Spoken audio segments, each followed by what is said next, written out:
Hello students, આગળના લેક્ચરમાં આપણે સહસંયોજક બંધ, આયનીય બંધ વિશે ચર્ચા કરી હતી.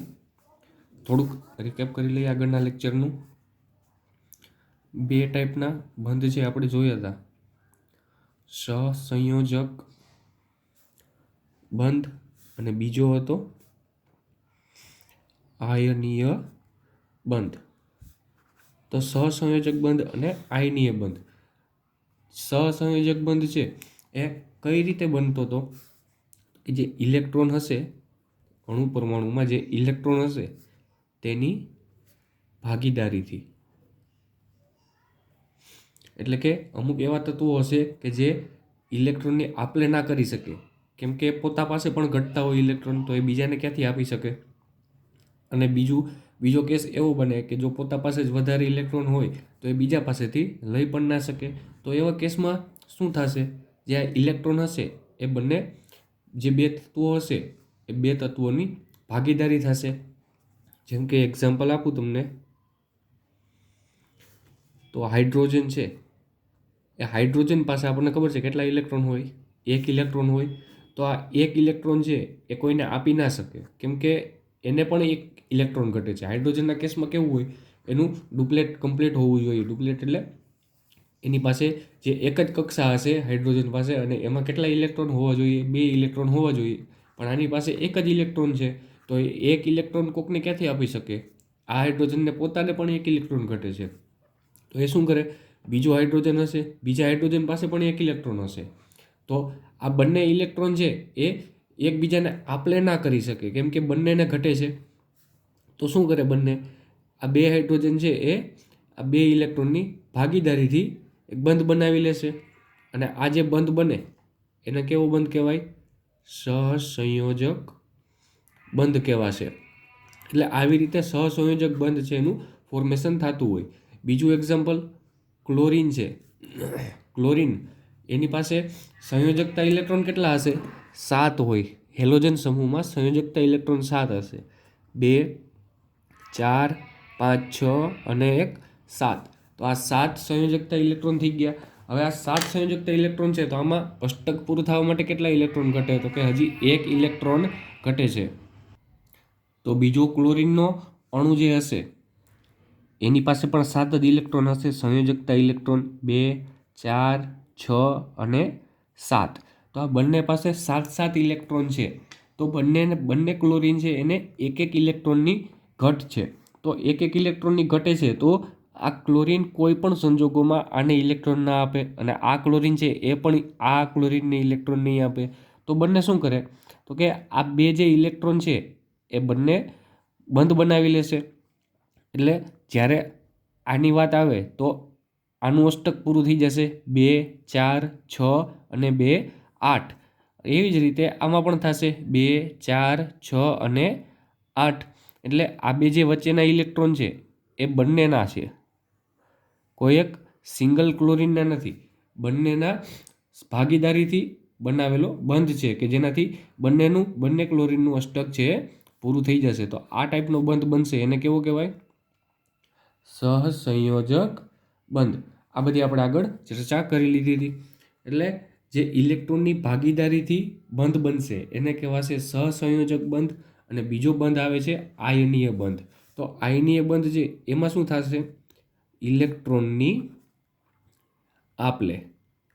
ઇલેક્ટ્રોનની આપલેથી જે બંધ બનશે, ઇલેક્ટ્રોનના ટ્રાન્સફરથી જે બંધ બનશે એને કેવો બંધ કહેવાય? આયનીય બંધ. હવે આમાં આયનીય બંધ છે તો નામ ઉપરથી આપણને શું ખબર પડે કે ભાઈ એમાં આયનો હોવા જોઈએ. આયનોમાં કોણ કોણ હશે? તો ધન આયન અને બીજો ઋણ આયન. એટલે કે ધન આયન અને ઋણ આયન વચ્ચે જે બંધ બને એને કેવો બંધ કહેવાશે? આયનીય બંધ. એક્ઝામ્પલમાં સોડિયમ છે, તો સોડિયમ, આની પાસે સંયોજકતા ઇલેક્ટ્રોન કેટલા હશે? 1 હશે. જો આ એક ઇલેક્ટ્રોન ગુમાવી દઈએ તો આનું અષ્ટક પૂરું થઈ જાય. એટલે કે આની ઇલેક્ટ્રોન રચના કોના જેવી થઈ જશે? ઉમદા વાયુ જેવી થઈ જશે. એની સામે ક્લોરીન છે, તો આ ક્લોરીન પાસે સંયોજકતા ઇલેક્ટ્રોન કેટલા હોય? 7 હોય. 2, 4, 6 અને 7. તો આ Na એટલે કે સોડિયમ છે એ શું કરે, તો કે આ જે એનો વધારાનો ઇલેક્ટ્રોન છે ને એ ક્લોરીનને આપી દેશે. ક્લોરીનને આપી દેશે એટલે શું થઈ જશે, આના ક્લોરીનનું અષ્ટક પૂરું થઈ ગયું અને બે બંધ બનાવી લેશે. એટલે ફોર્મેશન શેનું થશે, NaCl. આ ટાઈપનો જે બંધ બને એને કહેવાશે આયનીય બંધ. એટલે જે બંધ આયનો વચાર બનતો હોય એને કહેવાય આયનીય બંધ, અને જે બંધ ઇલેક્ટ્રોનની ભાગીદારીથી બનતો હોય એને કહેવાય સહસંયોજક બંધ. તો આ બે ટાઈપના બંધની ચર્ચા આપણે કરી હતી. એમાં જે આયનીય બંધ છે એમાં મેં તમને કીધું હતું કે 3 પોઈન્ટ છે, એ 3 પોઈન્ટ આપણે યાદ રાખવાના છે. એક તો આયનીકરણ એન્થાલ્પી, બીજો પોઈન્ટ હતો ઇલેક્ટ્રોન પ્રાપ્તિ એન્થાલ્પી, અને ત્રીજો પોઈન્ટ હતો લેટિસ એન્થાલ્પી. તો આ 3 ટોપિક છે, એ 3 ટોપિક આપણે આયનીય બંધ માટે આઈએમપી છે, અને આ 3 ટોપિકમાં આયનીય બંધ છે આખું કમ્પ્લીટ થઈ જશે. એમાં જે આયનીકરણ, પેલો આપણો ટોપિક હતો આયનીકરણ એન્થાલ્પી. તો આયનીકરણ એન્થાલ્પી એટલે શું થાય, તો કે જે આયન બનવા માટે શું કરવું પડે, કોઈ ઇલેક્ટ્રોન ગુમાવવો પડે તો આયન બનશે. જો માની લો કે સોડિયમ છે તો સોડિયમ શું કરતો હતો, એક ઇલેક્ટ્રોન ગુમાવી અને શું બને, Na+ બનશે. તો આ પ્લસ બન્યો એટલે આયન બની ગયો. તો આ ઇલેક્ટ્રોનને છૂટો કરવા માટે કંઈક ઉર્જા તો આપવી પડે ને, તો જે ઉર્જા આપવી પડે એને શું કહેવાય, આયનીકરણ એન્થાલ્પી. અને આપણે ઉર્જા આપીએ છીએ, ઉર્જા આપતા હોઈએ એટલે કે કઈ કેવી પ્રક્રિયા થશે, ઉષ્મા શોષક પ્રક્રિયા થશે. ઉષ્મા શોષક પ્રક્રિયા થશે. અને આયનીકરણ એન્થાલ્પી એટલે શું થાય કે ઇલેક્ટ્રોનને દૂર કરવા આપવી પડતી ઉર્જા, આપવી પડતી ઉર્જા છે એટલે શું થશે, ઉષ્મા શોષક પ્રક્રિયા થશે. એટલે આયનીકરણ એન્થાલ્પીનો ટોપિક ક્લિયર થઈ ગયો. એક્ઝામ્પલમાં શું છે કે જે સોડિયમ છે એ એક ઇલેક્ટ્રોન આપી, સોડિયમ એક ઇલેક્ટ્રોન છૂટો કરશે અને શું બનશે, Na+ બનશે. સોડિયમ એક ઇલેક્ટ્રોન છૂટો પડશે. ક્યારે છૂટો પડશે, તો કે જ્યારે આપણે એને કંઈક ઉર્જા આપશું, કંઈક ગરમી આપશું તો એમાંથી એક ઇલેક્ટ્રોન છૂટો પડશે. કાંઈ આપણે સોડિયમને કહેશું કે હાલે ભાઈ એક ઇલેક્ટ્રોન બહાર નીકળી જાય, તો એમ તો કંઈ નીકળશે નહીં. એટલે શું કરવું પડે, આપણે કંઈક ઉર્જા આપવી પડે તો એક ઇલેક્ટ્રોન નીકળશે અને આયન બનશે. તો આને કહેવાય આયનીકરણ એન્થાલ્પી. હવે બીજો ટોપિક છે આપણો ઇલેક્ટ્રોન પ્રાપ્તિ એન્થાલ્પી.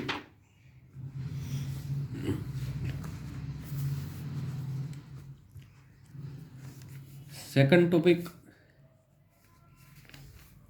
ઇલેક્ટ્રોન પ્રાપ્તિ એન્થાલ્પી. હવે નામ ઉપરથી આપણને જોતા શું ખબર પડે કે ભાઈ ઇલેક્ટ્રોન પ્રાપ્તિ એટલે કે જ્યારે ઇલેક્ટ્રોન પ્રાપ્ત કરે છે કોઈ અણુ, એટલે કે ઇલેક્ટ્રોન મેળવે છે. આગળના કેસમાં શું થતું હતું કે સોડિયમ છે એ એક ઇલેક્ટ્રોન દૂર થતો હતો એમાંથી. તો એક ઇલેક્ટ્રોન દૂર થાય તો એક જાતો તો હોય ને, તો એ જ્યાં જાશે ત્યાં શું થશે, એનર્જી છૂટી પડશે. કેમ કે એનર્જી છૂટી ક્યારે પડે, તો કે જ્યારે ઇલેક્ટ્રોન આવશે ત્યારે. તો ઇલેક્ટ્રોન પ્રાપ્તિ એટલે કે જ્યારે ઇલેક્ટ્રોન કોઈ તત્વ છે એ પ્રાપ્ત કરશે ત્યારે એમાંથી ઉર્જા છૂટી પડશે. ઇલેક્ટ્રોન પ્રાપ્ત થતા છૂટી પડતી ઉર્જા. હવે આમાં ઉર્જા શું થાય છે, છૂટી પડે છે એટલે કે બહાર નીકળે છે. તો આવી પ્રક્રિયાને કેવી કહેવાશે, ઉષ્મા ક્ષેપક પ્રક્રિયા. ઉષ્મા શું થાય છે, રિલીઝ થાય છે, ઉર્જા બહાર નીકળે છે. આગળના કેસમાં શું થતું હતું, ઉર્જા આપવી પડતી હતી તો ઇલેક્ટ્રોન બહાર નીકળે, એટલે ઉષ્મા શોષક પ્રક્રિયા. અને આમાં શું થાય છે કે ઉર્જા બહાર નીકળે છે, એટલે આને કેવી પ્રક્રિયા કહેવાશે, ઉષ્મા ક્ષેપક પ્રક્રિયા કહેવાશે. તો આ વાત થઈ ગઈ ઇલેક્ટ્રોન પ્રાપ્તિ એન્થાલ્પીની. એક્ઝામ્પલ તમને આપી દઉં તો ક્લોરીન છે એની પાસે 7 સંયોજકતા ઇલેક્ટ્રોન હોય. હવે એક ઇલેક્ટ્રોન બહારથી આવતો હતો સોડિયમ પાસેથી, તો આ જે એક ઇલેક્ટ્રોન આવશે ત્યારે આમાંથી શું થશે, જેવો એક ઇલેક્ટ્રોન આવશે એવો ક્લોરીન માઇનસ બની જશે, એનું અષ્ટક તો પૂરું થઈ જશે પણ સાથે સાથે કેવો બનશે, માઇનસ બનશે, એટલે કે ઋણ આયન બનશે અને સાથે ઘણી બધી ઉર્જા છે એ રિલીઝ કરશે. એટલે આને કેવી પ્રક્રિયા કહેવાશે, ઉષ્માક્ષેપક પ્રક્રિયા કહેવાય. એટલે આપણે જો બેસ્ટ સરળતાથી એકદમ સરળતાથી જો આપણે આયનીય બંધ બનાવવું હોય તો એના માટેની કન્ડિશન કઈ હતી, તો કે ઓછી આયનીકરણ એન્થાલ્પી વાળો આયન અથવા તો અણુ પરમાણુ, એટલે કે ઓછી આયનીકરણ એન્થાલ્પી, કે જેની જે પરમાણુની ઓછી આયનીકરણ એન્થાલ્પી હશે.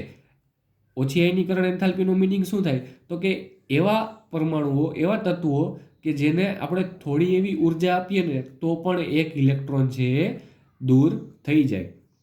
તો એ આપણા માટે બેસ્ટ રહેશે, કેમ કે થોડીક એવી ઉર્જા આપશું તો પણ જો ઇલેક્ટ્રોન નીકળી જાય તો આપણું કામ તો ઇલેક્ટ્રોન કાઢવાનું જ છે. તો થોડી ઉર્જા આપવાથી જો ઇલેક્ટ્રોન નીકળી જતો હોય તો આપણા માટે બેસ્ટ છે. અને બીજી કન્ડિશન કઈ હતી, તો કે વધારે ઇલેક્ટ્રોન પ્રાપ્તિ એન્થાલ્પી.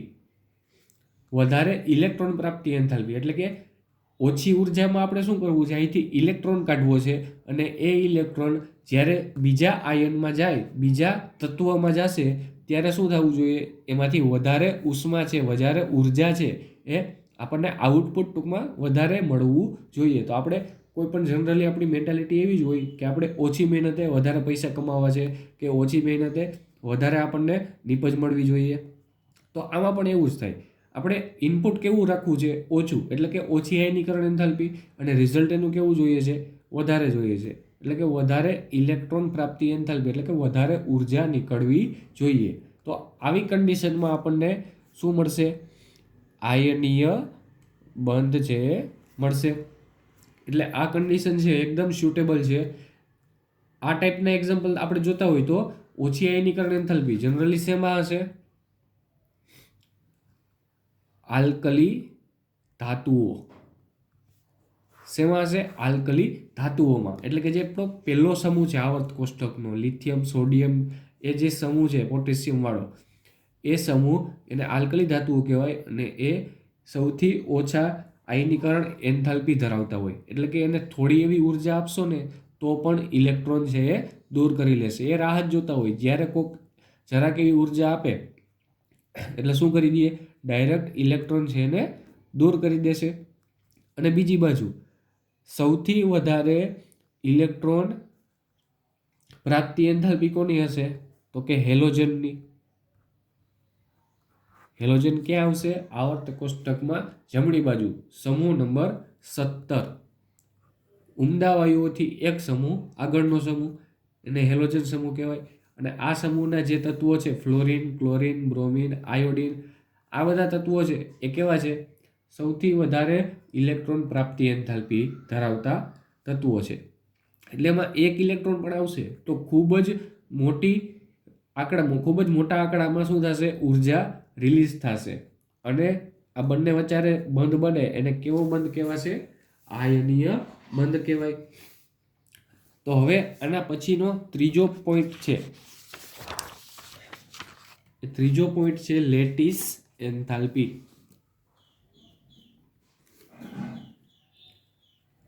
Lattice enthalpy. હવે આ આપણો નવો પોઈન્ટ આવ્યો કે જે બાકી હતો તે લેટિસ એન્થાલ્પી.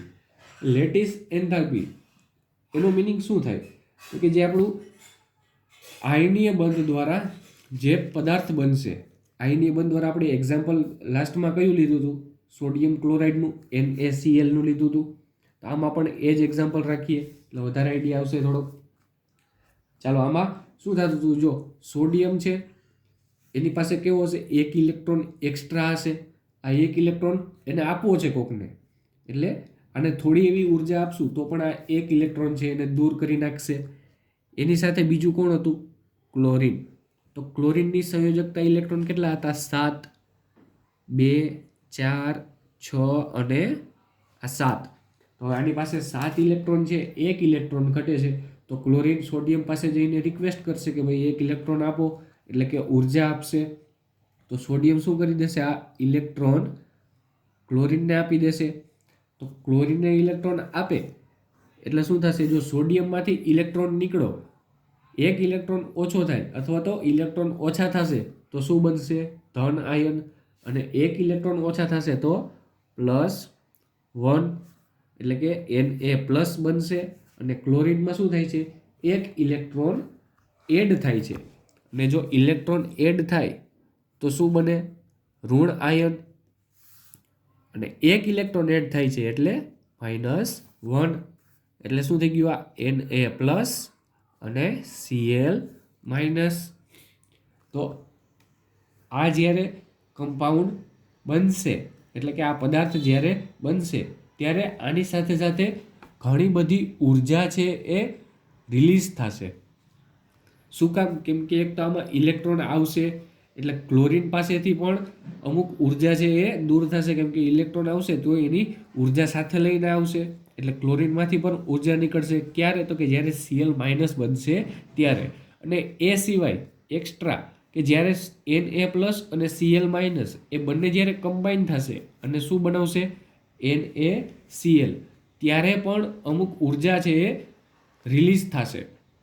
અથવા તો બીજા શબ્દોમાં કહું તો બુકમાં આવી મેથડ નથી આપી, બુકમાં ઉલટું લખેલું છે. બુકમાં શું લખ્યું છે કે બુકની ભાષામાં તમને કહું તો 1 મોલ NaCl ને Na+ અને Cl- માં તોડવા આપવી પડતી ઉર્જાને લેટિસ એન્થાલ્પી કહે છે.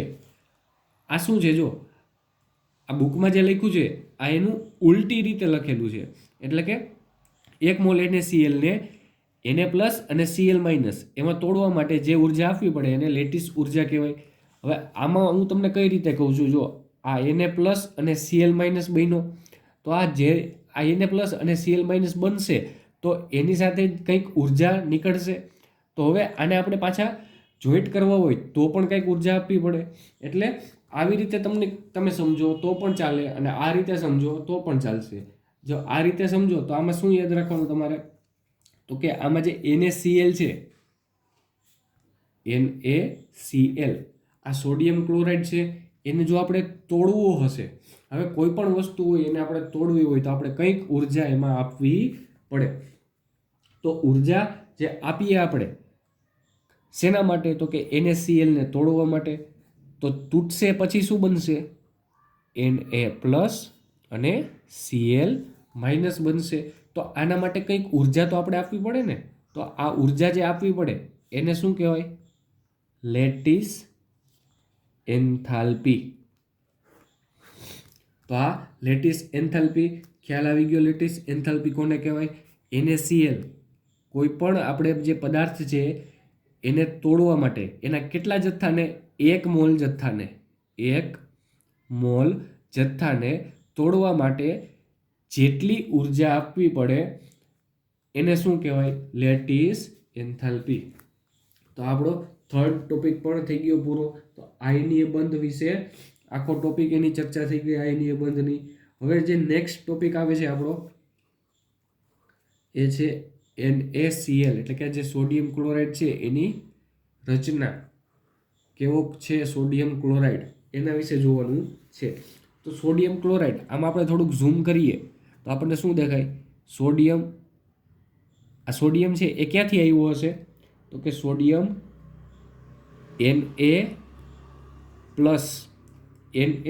Na+ ધરાવતો હશે. આમાં શું હોય સોડિયમમાં, Na+ અને Cl-. તો એમાંથી આ જે Na+ છે એ Na+ ક્યાંથી આવતો હશે? સોડિયમમાંથી આવતો હશે. સોડિયમમાંથી કેવી રીતે આવે? તો કે સોડિયમમાંથી એક ઇલેક્ટ્રોન દૂર થશે અને Na+ બનશે. તો હવે આ એક ઇલેક્ટ્રોન નીકળો તો આપણે આ ક્યારે નીકળે એક ઇલેક્ટ્રોન? તો કે અહીંયા કંઈક ઉર્જા આપીએ ત્યારે નીકળશે ને. તો આ સોડિયમમાંથી માંથી Na+ બનાવવા માટે, એટલે કે એક ઇલેક્ટ્રોન દૂર કરવા માટે આપણે જે કંઈ બી ઉર્જા આપવી પડે એ ઉર્જાને આયનીકરણ એન્થાલ્પી કહેવાય. અને એ આયનીકરણ એન્થાલ્પી કેટલી હશે? 495.8 કિલોજૂલ પર મોલ. આ શું છે? આ આયનીકરણ એન્થાલ્પી. આનો મતલબ શું થાય? આપણે જો સોડિયમ આયન એટલે કે માંથી Na+ બનાવવો છે, એટલે કે એક ઇલેક્ટ્રોન દૂર કરવો છે, તો એના માટે આપણે 495.8 કિલોજૂલ પ્રતિ મોલ ઉર્જા આપણે આપવી પડે. કોને આપવી પડે? સોડિયમને. જો આપણે આટલી ઉર્જા છે એ સોડિયમમાં આપશું તો એમાંથી એક ઇલેક્ટ્રોન છે એ દૂર થઈ જશે. હવે એવી જ બીજી રીત જોઈએ ક્લોરીનની. ક્લોરીનમાં શું થશે?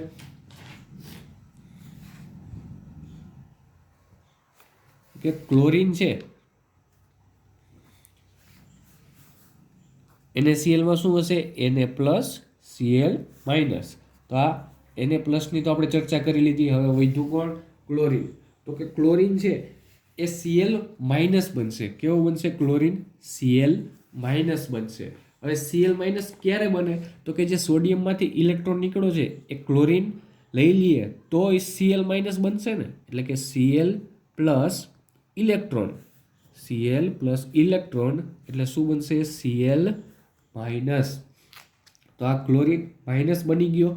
હવે જેવો આ માઇનસ બનશે એટલે કે જેવો ઇલેક્ટ્રોન છે એ ક્લોરીનમાં એડ થશે એટલે મેં શું કીધું હતું કે કંઈક ઉર્જા છે એ બહાર નીકળશે. આ ઉર્જાને શું કહેવાય? ઇલેક્ટ્રોન પ્રાપ્તિ એન્થાલ્પી. ઇલેક્ટ્રોન પ્રાપ્તિ એન્થાલ્પી. અને આ બહાર નીકળે છે. બહાર નીકળશે એટલે શું થશે? ઉષ્માક્ષેપક. અને આ કેટલી બહાર નીકળે એ આપણે જાણવું હોય તો 348.7 કિલોજૂલ પર મોલ. અને આ ઉર્જા છે એ બહાર નીકળે છે. અને હંમેશા જે ઉર્જા બહાર નીકળતી હોય એની આગળ માઇનસ સાઇન આવે, એટલે કે ઋણ નિશાની આવે. તો કેટલી ઉર્જા બહાર નીકળશે? તો કે -348.7 કિલોજૂલ ઉર્જા છૂટી પડશે. શેમાંથી? તો કે જ્યારે ક્લોરીનમાં એક ઇલેક્ટ્રોન એડ થશે ત્યારે. આપણે ઉર્જા આપી હતી કેટલી? 495.8 કિલોજૂલ પર મોલ. આટલી ઉર્જા આપણે સોડિયમમાં આપીએ ત્યારે એક ઇલેક્ટ્રોન નીકળે. હવે એ એક ઇલેક્ટ્રોન છે એ ક્લોરીનમાં આવે ત્યારે 348 કિલોજૂલ ઉર્જા તો પાછી બહાર કાઢી નાખે. એટલે આ Na અને Cl. Na+ બનશે ત્યારે ઉર્જા આપવી પડશે. Cl- જ્યારે બનશે ત્યારે એમાંથી ઉર્જા છૂટી પડશે. અને હવે વાત આવે NaCl જ્યારે બનશે એની. એટલે કે NaCl બનવાથી શું છૂટું પડે? લેટિસ એન્થાલ્પી છૂટી પડશે. હવે લેટિસ એન્થાલ્પીનો વારો આવ્યો. મેં શું કીધું હતું? NaCl Na+ અને Cl- જ્યારે કમ્બાઈન થશે ત્યારે પણ કંઈક ઉર્જા છે એ છૂટી પડશે. અને એ કેટલી હશે એ જોઈએ આપણે. તો કે જ્યારે Na+ અને Cl- આ બંને કમ્બાઈન થશે અને બનશે NaCl, તો ત્યારે પણ કંઈક ઉર્જા છે એ છૂટી પડશે. અને આ ઉર્જા કેટલી હશે? આ ઉર્જાને શું કહેવાય? લેટિસ એન્થાલ્પી કહેવાય. શું કહેવાય આને? Lattice enthalpy. આ જે બન્યો ને એને લેટિસ કહેવાય. NaCl લેટિસ એટલે કોઈ એક પદાર્થ બન્યો છે કે જે આયનમાંથી બન્યો, એને શું કહેવાય? લેટિસ. એટલે કે NaCl બન્યો. અને જે ઉર્જા બહાર નીકળે છે એને કેવી ઉર્જા કહેવાય? Lattice enthalpy. અને આ કેટલી હશે? 788 કિલોજૂલ પર મોલ. કેટલી ઉર્જા બહાર નીકળશે? 788 કિલોજૂલ પર મોલ. અને મેં આગળ શું કીધું હતું કે જ્યારે ઉર્જા બહાર નીકળે છે ત્યારે આગળ માઇનસ આવશે, એટલે અહીંયા પણ માઇનસ આવશે, -788 કિલોજૂલ પર મોલ. એટલે ગમે ત્યાં, અહીંયા નહીં પણ ગમે ત્યાં જ્યારે કિલોજૂલ પર મોલ અને એનર્જીની વાત થતી હોય અને આગળ માઇનસ સાઇન હોય ત્યારે આપણે શું સમજવાનું કે ભાઈ ઉર્જા છે એ બહાર નીકળે છે. અને જો પ્લસની સાઇન હશે એટલે કે જ્યાં ધન મૂલ્ય હશે તો ધન મૂલ્યનું આપણે શું મિનિંગ કાઢવાનો કે ભાઈ આમાં ઉર્જા આપણે આપવી પડશે. એટલે પેલી ઉર્જા કે જે આપણે સોડિયમને Na+ બનાવવા માટે આપી એ કેટલી છે? 495.8 કિલોજૂલ પર મોલ. પછી બીજી ઉર્જા ક્લોરીનમાંથી બહાર નીકળશે, Cl- બનશે ત્યારે કેટલી ઉર્જા આવશે? -788 કિલોજૂલ પર મોલ. આ ઉર્જા બહાર નીકળી છે. અને ત્રીજી કે જ્યારે NaCl બનશે લેટિસ, તો આ લેટિસ જ્યારે બનશે ત્યારે પણ કંઈક ઉર્જા બહાર નીકળે છે. એ કેટલી છે? સોરી, આ લેટિસ એન્થાલ્પી છે આપણી -788 કિલોજૂલ પર મોલ.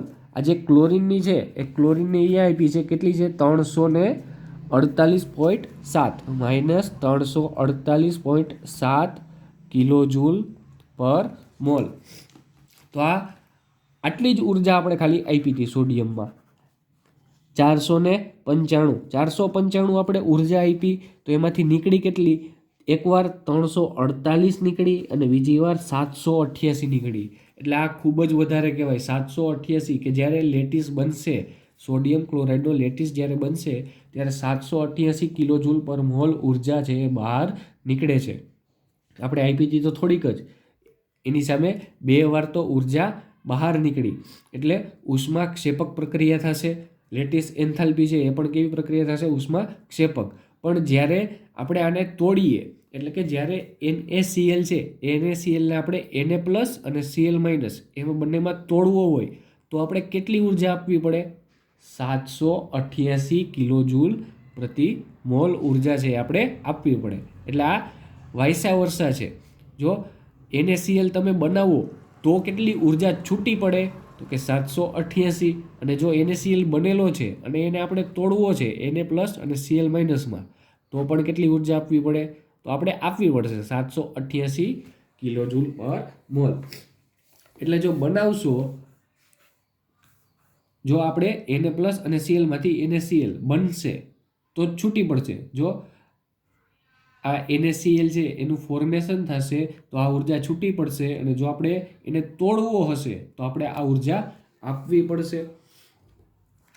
એટલે કોઈ પણ વસ્તુ હોય એને આપણે તોડવું હોય તો કંઈક ઉર્જા તો આપણે આપવી જ પડે. જેમ કે આ પેન છે એમાંથી આ ઢાંકણું છે એને દૂર કરવું છે, આપણે કાઢવું છે, તો આપણે કંઈક ઉર્જા એમાં આપવી પડે તો એ ઢાંકણું છે એ બહાર નીકળશે. એટલે આપણી જે આઈડિયલ કન્ડિશન હતી એ તો યાદ જ છે. નીચી આયનીકરણ એન્થાલ્પી પ્લસ બીજી શું કન્ડિશન હોવી જોઈએ? ઊંચી ઋણ ઇલેક્ટ્રોન પ્રાપ્તિ એન્થાલ્પી. અને ત્રીજું કે જે લેટિસ એન્થાલ્પી આપણને મળે છે એ કેવી હોય? ખૂબ ઊંચી લેટિસ એન્થાલ્પી. એટલે આવું કંઈક આપણું આયનીકરણ એન્થાલ્પી છે, આ ઇલેક્ટ્રોન પ્રાપ્તિ એન્થાલ્પી છે અને આ લેટિસ એન્થાલ્પી છે. એક તો આપણે ઉર્જા છે એ સાવ થોડીક જ આપવી છે એટલે કે નીચી આયનીકરણ એન્થાલ્પી, અને એમાંથી આપણે રિઝલ્ટ તો બહુ હાઈ જોઈએ છે.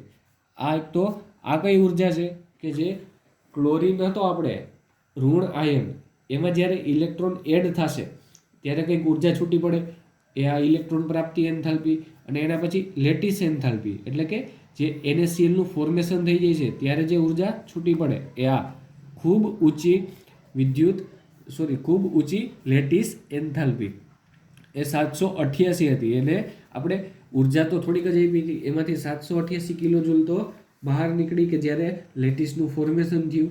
તો આ રીતે આયનીય બંધ છે એનો ટોપિક આપણો પૂરો થાય છે. હવે એના પછી 4.3 આવે છે નેક્સ્ટ ટોપિક આપણો 4.3 એ છે બંધ પ્રચલો. બંધ પ્રચલો એટલે બોન્ડ પેરામીટર્સ. બંધ પ્રચલો એટલે કે આના વિશે જે બંધ બનતો હશે એમાં કંઈક ઘણા બધા ટોપિક આવતા હશે, તો એ બધાનો સામૂહિક ટોપિકનું નામ છે બંધ પ્રચલો. એટલે કે જેમ માણસનું શરીર હોય તો એને આપણે શું કહીએ, હ્યુમન બોડી. તો એમાં અલગ અલગ જે અંગો હોય જેમ કે હાથ છે, પગ છે, તો એના વિશે પણ અલગ અલગ ડિટેલ્સ છે હોય, પણ એનું કોમન નામ શું છે આમાં ટોપિકમાં? બંધ પ્રચલો. એમાં ઘણા બધા ટોપિક આવશે.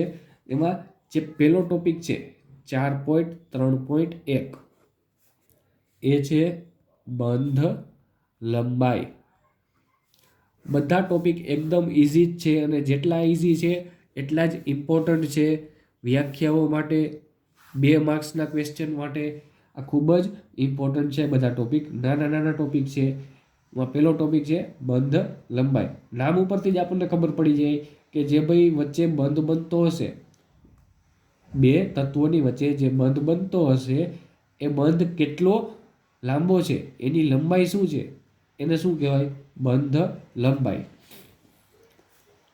જો માની લો કે આ એક પરમાણુ છે અને આ બીજો પરમાણુ છે, તો આ બંને વચ્ચે જે બંધ બનતો હશે, બંધ ક્યાંથી બને? સેન્ટરમાંથી. તો આ જે બંધ બને છે એ બંધને શું કહેવાય? બંધ લંબાઈ. આ જેટલો લાંબો હશે એને એની શું કહેવાય?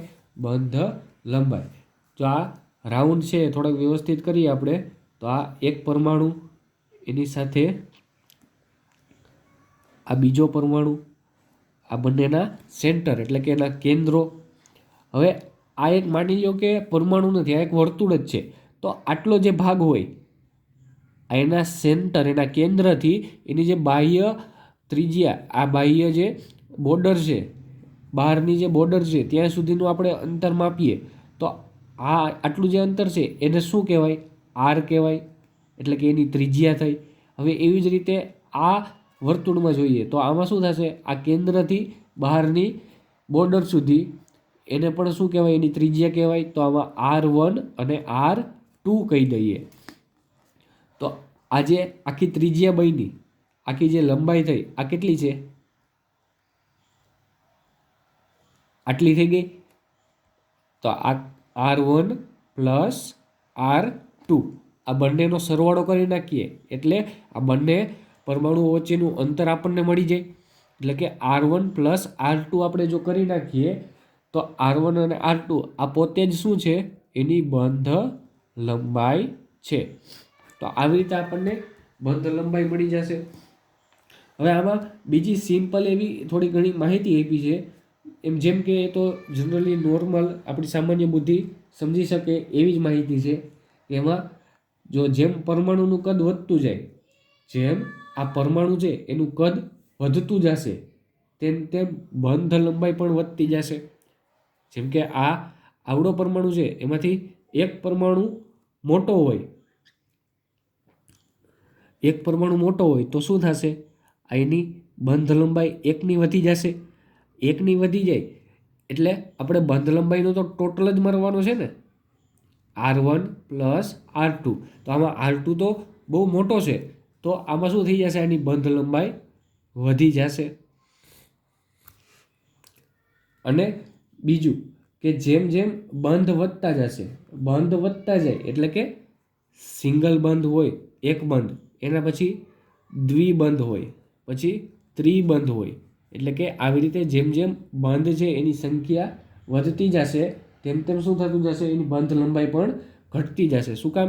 કેમ કે જેમ જેમ આ બંધ હોય એ વધતા જશે એમ એમ શું થતી જાય, એની બંધ લંબાઈ ઘટતી જાય. એટલે આપણો પહેલો પોઈન્ટ હતો એ શું થયો, જેમ પરમાણુનું કદ વધે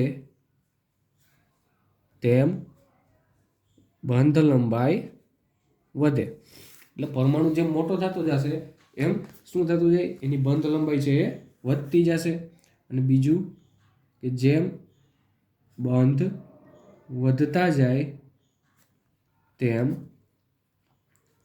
બંધ લંબાઈ ઘટતી જશે. બંધ લંબાઈ શું કામ ઘટે? કેમ કે જો આ સિંગલ એક બંધ છે, આ દ્વિબંધ છે અને આ ત્રિબંધ છે, તો આમાં બે ઇલેક્ટ્રોન હશે. એક બંધ છે એ શેનાથી બને? બે ઇલેક્ટ્રોનથી.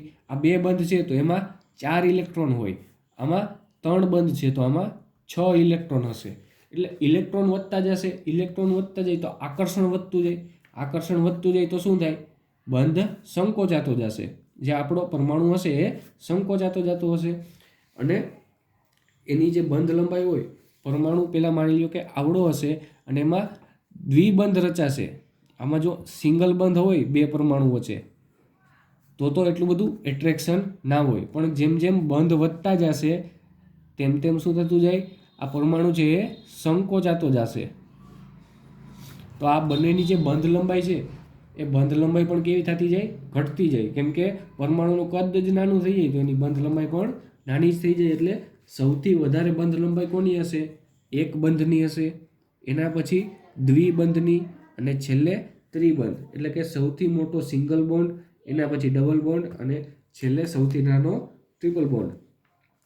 અને પછી ત્રીજો પોઈન્ટ આવે છે કે જો ભાઈ બંને પરમાણુ હોય, આ બે પરમાણુ છે એમાં જો સરખા હશે, એટલે કે આ પહેલો પરમાણુ અને એના જેવડો જ જો બીજો પરમાણુ હોય તો આ બંનેની જે ત્રિજ્યા હશે એ ત્રિજ્યા પણ સરખી હોય. બે સરખા વર્તુળ હોય તો એની ત્રિજ્યા પણ સરખી જ હશે.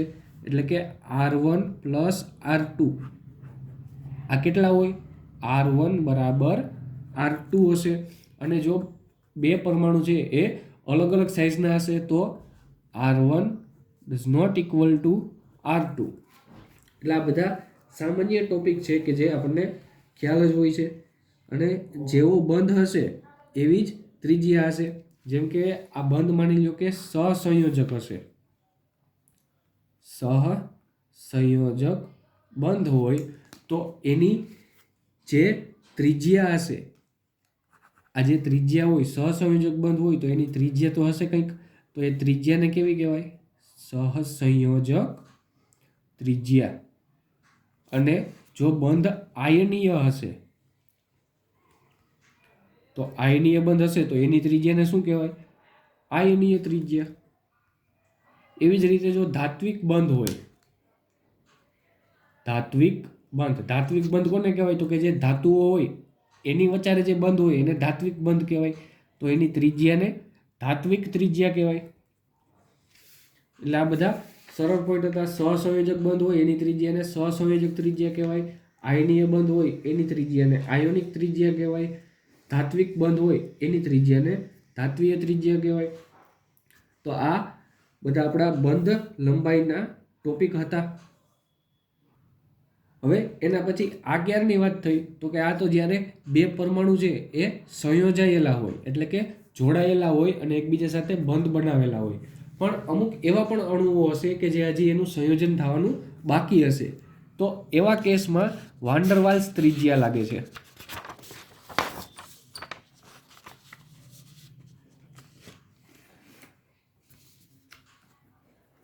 કેવી ત્રિજ્યા? કે જ્યારે બે પરમાણુઓ જોડાયેલ ન હોય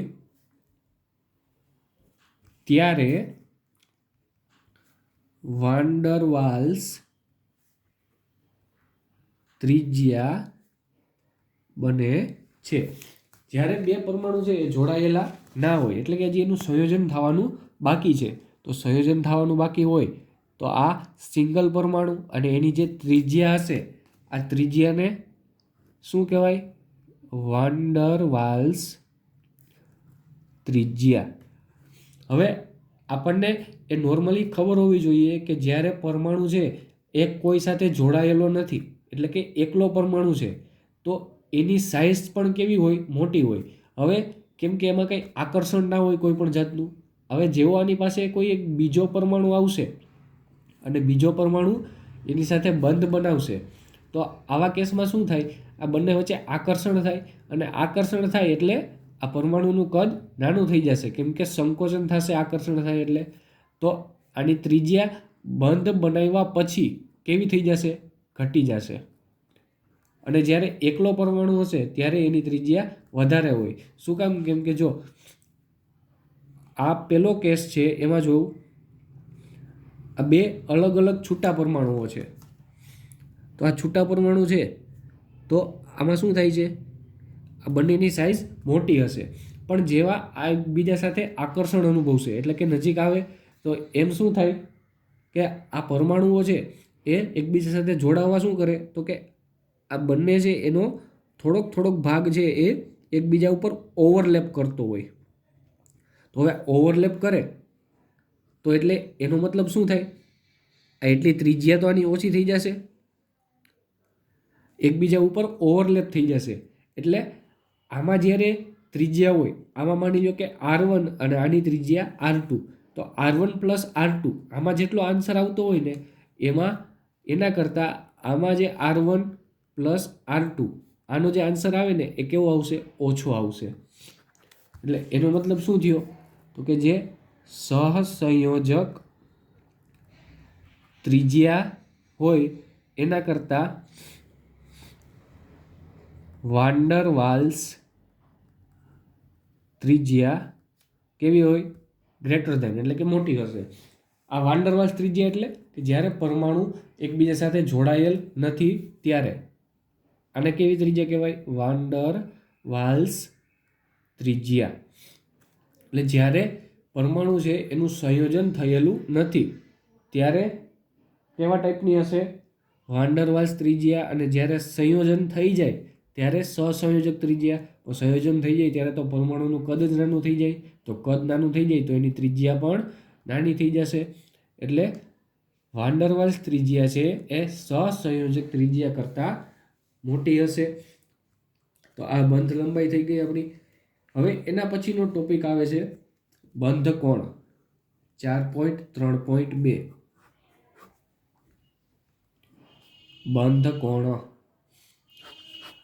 આમાં પણ નામ ઉપરથી આપણને ખ્યાલ આવી જાય કે બંધ કોણ એટલે શું? તો કે જે પરમાણુ હોય, અણુ હોય, એમાં જે બંધ બનતા હશે એ બંધ વચ્ચેનો જે કોણ એટલે કે જે ખૂણો હશે એને શું કહેવાય? બંધ કોણ. એક્ઝામ્પલ આપું તમને તો H2O લઈએ તો H2O નું સ્ટ્રક્ચર કેવું હોય? જનરલી બધાને શું લાગે કે H2O છે એમાં એક ઓક્સિજન છે અને બે હાઇડ્રોજન છે, એટલે આવું કંઈક હશે. પણ ખરેખર આનું સ્ટ્રક્ચર છે એ આવું ના હોય. આનું સ્ટ્રક્ચર બેન્ટ હોય, એટલે કે વળેલું હોય. ઓક્સિજન છે એ ઉપરની સાઈડ હશે અને હાઇડ્રોજન છે એ બંને નીચેની સાઈડ હશે. આવું આપણને શેના ઉપરથી ખબર પડે? કે આ જે બંધ કોણ છે ને એના ઉપરથી. આ વચ્ચેનો જે બંધ હોય, આ ખૂણો જે બન્યો છે એ 104.5 ડિગ્રીનો હોય. તો આના ઉપરથી આપણને ખબર પડે કે જે H2O એટલે કે પાણીનો મોલેક્યુલ છે એનું સ્ટ્રક્ચર બેન્ટ એટલે કે આવું વળેલું હોય છે. નકર પહેલાં તો બધા શું કરતા? આવી જ રીતે લખતા. H2O એનું સ્ટ્રક્ચર બનાવવાનું કહે તો જ્યારે બંધ કોણ એના વિશે આપણને માહિતી નહોતી ત્યારે, તો ત્યારે આવું લિનિયર સ્ટ્રક્ચર છે એ ચાલતું. પણ હવે કે જ્યારે આપણે બંધ કોણ વિશે આઈડિયા છે ત્યારે એનો જે બંધ કોણ છે H2O નો એ કેટલો છે? 104.5 ડિગ્રી. તો એના ઉપરથી આપણને ખ્યાલ આવે કે આ જે વોટર છે H2O એનું સ્ટ્રક્ચર બેન્ડ હોય. એટલે આમાંથી આપણે કોઈ પણ જે તત્વો હોય, કોઈ પણ જે અણુ હશે એના બંધ કોણ ઉપરથી એનું સ્ટ્રક્ચર કેવું છે, એનું બંધારણ કેવું છે એના વિશે ઘણો બધો આઈડિયા છે એ મળે છે. તો નોર્મલી જો આ બંધ હોય તો આપણને એ પ્રશ્ન થવો જોઈએ કે ભાઈ આ બંધ છે, મેં તમને કીધું હતું કે આ ઓક્સિજન અને હાઇડ્રોજન વચ્ચેનો જે આ લીટો આપણે કરીએ છીએ એ લીટો ખરેખર આપણે કોઈ ઓક્સિજન અને હાઇડ્રોજનને કંઈ દોરીએથી તો બાંધતા નથી. તો આ છે એ શું છે? આકર્ષણ છે. તો આકર્ષણની દિશા બતાવે છે કે આ ઓક્સિજન અને હાઇડ્રોજન વચ્ચે અહીંથી આકર્ષણ થાય છે. તો આ આકર્ષણ શેમાંથી થતું હશે? ઇલેક્ટ્રોનની થતું હશે. જે ઓક્સિજન અને હાઇડ્રોજન આ વચ્ચે જે આકર્ષણ થાય છે એ આકર્ષણ શેના લીધે થતું હોય? તેમાં રહેલા ઇલેક્ટ્રોનને લીધે. હવે આ ઇલેક્ટ્રોન છે એ ક્યાં રહેલા હોય? તો કે એની કક્ષકોમાં રહેલા હોય. તો બંધ કોણ એટલે શું થાય? બે કક્ષકો વચ્ચેનો ખૂણો. બે કક્ષકો વચ્ચેનો ખૂણો એટલે કે અણુના મધ્યસ્થ પરમાણુની આસપાસ રહેલા બંધન ઇલેક્ટ્રોન વાળી કક્ષકો. કઈ કક્ષકો? જે મધ્યસ્થ પરમાણુ છે એટલે કે આ મધ્યસ્થ પરમાણુ ઓક્સિજન છે તેની આસપાસ રહેલા જે બંધન ઇલેક્ટ્રોન છે, આ મધ્યસ્થ પરમાણુ છે એની આસપાસ રહેલા બંધન ઇલેક્ટ્રોન કોના હશે? આ હાઇડ્રોજનના. તો એ હાઇડ્રોજનના બંધન ઇલેક્ટ્રોન જે કક્ષામાં હશે એ કક્ષા વચ્ચેનો ખૂણો તેને શું કહેવાય? બંધ કોણ કહે છે. તો આ ડેફિનેશન થઈ ગઈ બંધ કોણની. અણુના મધ્યસ્થ પરમાણુ એટલે કે આ મધ્યસ્થ એટલે વચ્ચેનો સેન્ટ્રલ એટમ. તો એની આ જે મધ્યસ્થ પરમાણુ છે એની આસપાસ રહેલા બંધન ઇલેક્ટ્રોન કોના હશે? આ બે હાઇડ્રોજનના. તો આ બે હાઇડ્રોજનના બંધન ઇલેક્ટ્રોન જે કક્ષામાં હશે એ કક્ષાના, આ બે કક્ષા હોય તો એ બે કક્ષા વચ્ચેના જે ખૂણો બને છે એ બે કક્ષા વચ્ચે જે ખૂણો બને છે એને શું કહેવાય? બંધ કોણ કહે છે. તો આ બંધ કોણનો ટોપિક થઈ ગયો. હવે એના પછી આવે છે 4.3.3 એ છે બંધ એન્થાલ્પી. બંધ એન્થાલ્પી. આગળ આપણે આયનીકરણ એન્થાલ્પી જોઈ, ઇલેક્ટ્રોન પ્રાપ્તિ એન્થાલ્પી જોઈ. હવે આ બંધ એન્થાલ્પી. તો બંધ એન્થાલ્પીમાં શું હોવું જોઈએ? તો કે ભાઈ બંધ જે બનેલો છે આ H2O છે, માની લો કે એમાં જે આ બંધ બન્યો છે ઓક્સિજન અને હાઇડ્રોજન વચ્ચે, તો એને માની લો આપણે તોડવો હોય તો મેં શું કીધું કે ભાઈ કોઈ પણ વસ્તુ આપણે તોડવી હોય તો એમાં આપણે કંઈક ઉર્જા આપવી પડે. તો આ બંધ એન્થાલ્પીમાં શું કરવું પડે? તો કે જો આપણે એક બંધ તોડવો હોય તો જે ઉર્જા આપવી પડે એને કહેવાય બંધ એન્થાલ્પી. એટલે કે બંધ તોડવા માટે આપવી પડતી ઉર્જા એને શું કહેવાય? બંધ એન્થાલ્પી. હવે આની પ્રોપર ડેફિનેશન જો જોઈએ તો એક તો આ જે તોડવાની આપણે વાત કરીએ છીએ ને બધું એ તૂટે હંમેશા વાયુ અવસ્થામાં. એટલે આની ડેફિનેશન છે ઓરિજિનલ ડેફિનેશન કે જે ટેક્સ્ટબુકમાં આપેલી છે એમાં શું આવે કે જે વાયુ અવસ્થામાં રહેલ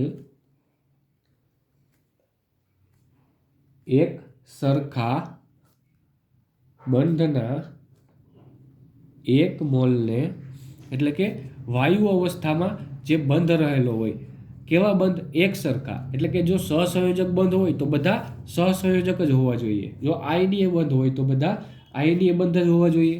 એટલે વાયુ અવસ્થામાં રહેલા એક સરખા બંધના એક મોલને તોડવા માટે આપવી પડતી ઉર્જા.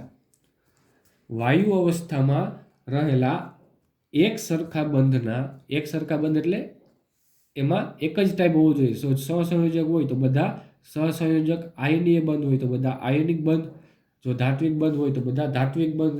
એના એક મોલ જથ્થાને તોડવા માટે આપવી પડતી ઉર્જાને બંધ એન્થાલ્પી કહે છે. તો આ એની ડેફિનેશન થઈ ગઈ. અને આ જે બંધ એન્થાલ્પી છે એનો એકમ કોઈ પૂછે તો કિલો જૂલ પ્રતિ મોલ. જે ઉર્જાનો એન્થાલ્પીનો જે એકમ છે એ જ એકમ છે કિલો જૂલ પ્રતિ મોલ.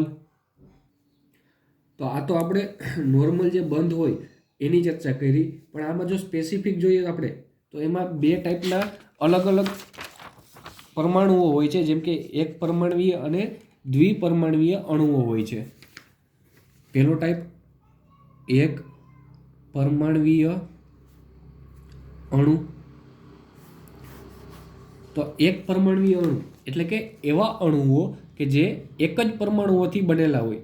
એક જ એટલે ઓમ સિંગલ નહીં, પણ એક સરખા. એક્ઝામ્પલ જેમ કે H2 છે, O2, N2 એટલે કે હાઇડ્રોજન, ઓક્સિજન, નાઇટ્રોજન, આ બધા એક સરખા પરમાણુઓથી બનેલા હોય. તો આને એક પરમાણવીય અણુ કહેવાય. તો આમાં આપણે બંધ એન્થાલ્પીની વાત કરીએ તો આ જે H2 છે એ H2માં જે હાઇડ્રોજન બંધ રહેલો હોય આવી રીતે હોય H અને H. તો આ જે બંધ હશે એને જો આપણે તોડવો હોય તો તોડવા માટે આ પહેલાં તો બધા ગેસિયસ સ્ટેટમાં જ હોવા જોઈએ, એટલે કે વાયુ અવસ્થામાં હોવા જોઈએ. અને જે હાઇડ્રોજન છે એ બે હાઇડ્રોજન છૂટા પડશે, H ગેસ અને આ પણ ગેસ, એટલે કે વાયુ અવસ્થામાં બે હાઇડ્રોજન છે એ છૂટા પડશે. તો આમાં જે આપણે એન્થાલ્પી આપવી પડશે બંધ એન્થાલ્પી ડેલ્ટા AH. તો આ જે આપવી પડે એ 435.8 કિલોજૂલ પર મોલ હશે. કેટલી ઉર્જા આપવી પડે? 435.8 કિલોજૂલ પર મોલ. ક્યાં એના માટે? તો કે H2 હાઇડ્રોજન ગેસ છે કે જેની વચ્ચે સિંગલ બોન્ડ છે, એક જ બંધ છે, એને તોડવા માટે આપણે 435.8 કિલોજૂલ ઉર્જા આપણે આપવી પડે. એના પછી ઓક્સિજન જોઈએ તો ઓક્સિજનમાં શું? O ડબલ બોન્ડ O આવી રીતે હોય, દ્વિબંધ હોય, બે ઓક્સિજનની વચ્ચે દ્વિબંધ હશે, એટલે કે O2. એને જો આપણે O gas plus O gas આ બધા ગેસિયસ સ્ટેટમાં જ લેવાના છે વાયુ અવસ્થામાં. આને જો આપણે તોડવું હોય એટલે કે આ દ્વિબંધને જો તોડવું હોય તો એક બંધને આટલી ઉર્જા આવે તો બે બંધ હોય તો એને તોડવા માટે એનાથી વધારે જ ઉર્જા જોઈએ. તો એ કેટલી હશે? 498 કિલોજૂલ પર મોલ. હવે એના પછી N2 નાઇટ્રોજન. તો નાઇટ્રોજનમાં તો 3 બંધ હોય તો એને તો એનાથી પણ વધારે ઉર્જા જોશે કે આ જે N2 છે ગેસ એને N પ્લસ N. જો આને આપણે તોડવો હોય, આ બંધને આપણે તોડવો હોય તો એના માટે 946 કિલોજૂલ પર મોલ આટલી ઉર્જા છે આપણે આપવી પડે. તો આ તો એક પરમાણુની વાત થઈ ગઈ કે જે એકદમ સિમ્પલ છે. જો આપણે એક બંધ તોડવો હોય હાઇડ્રોજનનો તો આપણે 435 કિલોજૂલ ઉર્જા આપવી પડે. જો ઓક્સિજનનો દ્વિબંધ તોડવો હોય તો એના માટે 498 કિલોજૂલ પર મોલ. અને જો નાઇટ્રોજનનો ટ્રિપલ બોન્ડ છે એ તોડવો હોય તો એના માટે 946 કિલોજૂલ પર મોલ છે એ ઉર્જા આપણે આપવી પડે. આ એક પરમાણુની વાત થઈ ગઈ.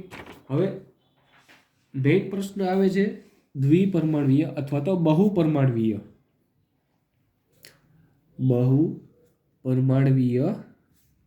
અણુઓ. બહુપરમાણવીય એટલે એક કરતાં વધારે પરમાણુવાળા અણુઓ. જેમ કે H2Oનું એક્ઝામ્પલ લઈએ આપણે તો H2Oમાં શું હોય? પહેલાં જો આપણે H2O છે એને આપણે ઉર્જા આપીએ તો એ સૌથી પહેલાં H પ્લસ OH ગેસ આવી રીતે તૂટશે. પહેલી વખત જ્યારે આપણે ઉર્જા આપશું ત્યારે આ H અને OH આ બે કટકામાં તૂટશે. અને આ બે કટકાને આપણે કરવા માટે કેટલી ઉર્જા આપવી પડે? 502 કિલોજૂલ પર મોલ. એટલે કે H2Oમાંથી આપણે H અને OH આ બંનેને અલગ કરવા માટે 502 કિલોજૂલ ઉર્જા આપવી પડે. અને પછી વારો આવે આ OHનો. આ OH છે એને આપણે ફરીથી તોડવો પડે.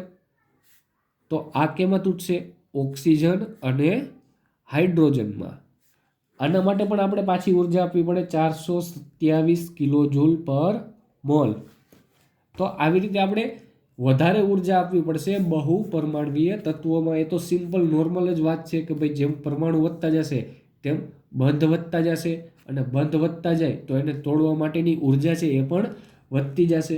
તો આવી રીતે આમાંથી આપણે જો આમાં આપણને કોઈ પૂછે કે ભાઈ આમાં આની બંધ એન્થાલ્પી કેટલી છે, તો આમાં આ પણ સાચી છે, આ પણ સાચી છે. તો આવા કેસમાં બહુ પરમાણવીયના કેસમાં આપણે શું કરીએ છીએ? સરેરાશ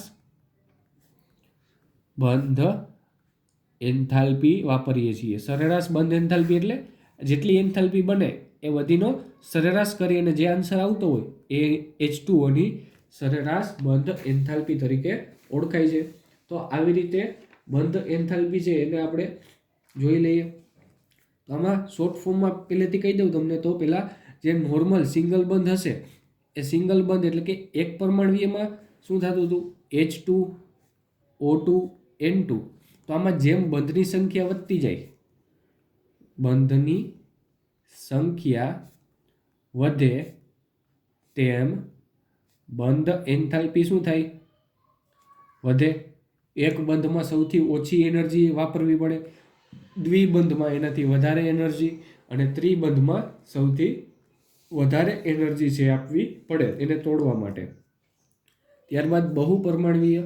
તો બહુ પરમાણવીયમાં તો સિમ્પલ જ છે કે પહેલાં આપણે એકવાર જો ઉર્જા આપીએ ત્યારે H2O છે તો એમાં H અને પ્લસ OH આ બે કટકા થશે, અને પછી બીજી વખત ફરીથી એનર્જી જ્યારે આપશું ત્યારે OH શેમાં તૂટશે? ઓક્સિજન અને હાઇડ્રોજનમાં. અને આ જે બે એન્થાલ્પી મળી છે એની સરેરાશ કાઢી લેવાની, અને જે આન્સર આવે એ શું થાય? H2O ની સરેરાશ બંધ એન્થાલ્પી. તો આ બંધ એન્થાલ્પી કમ્પ્લીટ. હવે નેક્સ્ટ ટોપિક છે આપણો બંધ ક્રમાંક. એ બંધ ક્રમાંક હવે આવતા લેક્ચરમાં જોશું.